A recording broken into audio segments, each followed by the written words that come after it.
Hello বন্ধুরা, আজকে আমি তোমাদের সামনে একটা নতুন রেসিপি নিয়ে এসেছি আবারও। এখানে নিয়েছি মাশরুম কেটে দিয়ে রেখেছি, আর এখানে হচ্ছে ওস্তা কেটে দিয়ে রেখেছি, আর এখানে নিয়েছি কুচি পেঁয়াজ। এখন ঠান্ডা জলে পেঁয়াজ কুচিগুলো দিয়ে দিয়েছি।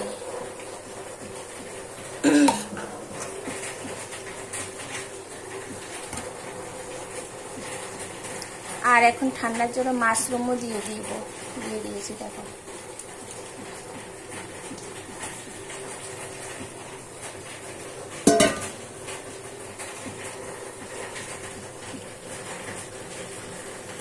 ঠান্ডার জন্য মাশরুম আর পেঁয়াজ কুচি দিয়ে বসিয়ে দিয়েছি।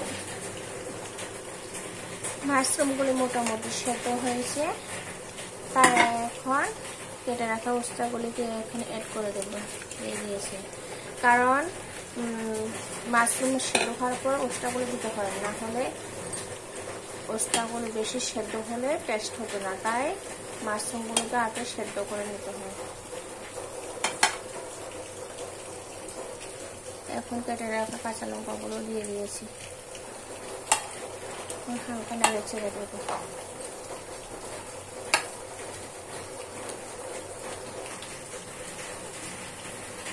লবণ দিয়ে দিয়েছি, এখন লবণ দিয়ে নেড়ে ছেড়ে দেবো।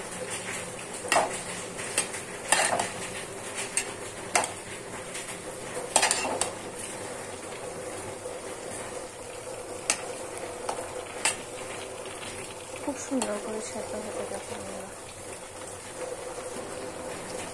এখন হালকা করে হলুদ গুঁড়া দিয়ে দিচ্ছি, বেশি কিছু দেওয়া যাবে না কিন্তু, হালকা জাস্ট।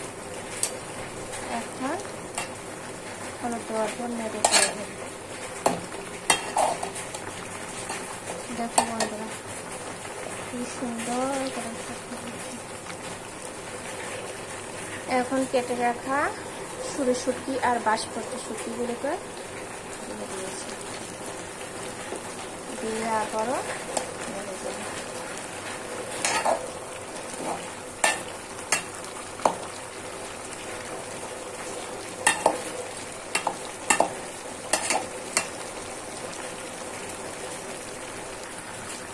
এখন শুটকির কাঁটাগুলো বেশি দেবো। দেখো এই কাঁটাগুলো বেশি দিতে লাগবে, না হলে পরবর্তী খাওয়ার সময় গলায় আটকে যাবে। আমি কাঁটাগুলো বেশি দিচ্ছি, এভাবে চলছে। কাঁটাগুলো বেশি দিলে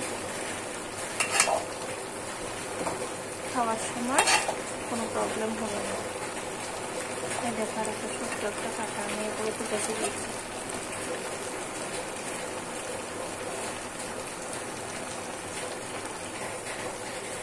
আমার তরকারি রান্না কমপ্লিট হয়েছে বন্ধুরা। কেমন হয়েছে একটা লাইক কমেন্ট করে জানাইও। হ্যাঁ, ভালো লাগলে সবাই আমার পাশে থাকো। আজকে এটুকু, টাটা, বাই বাই।